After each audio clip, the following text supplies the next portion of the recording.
So, good morning guys. So, ngayong araw na ito, tingnan yung dumi-dumi ngayon ni Blokey. So, sabi nga nila, ay bagong umaga. Bago natin patakbuhin si Blokey, dapat painitin muna natin. Yun ang pagkakalam ko sa iba. Yun ang natutunan ko sa iba. Para hindi daw agad masira yung ating makina. Parang walang magka-diferensya. Kasi parang tao din yan guys.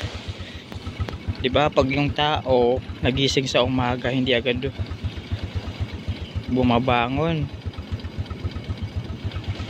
para hindi maalimpungatan.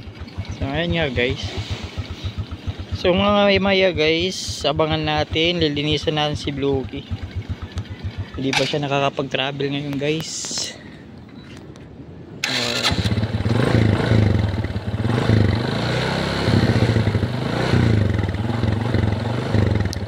Guys, abangan nyo mamaya yung paglinis natin kay Blokey. Maraming salamat.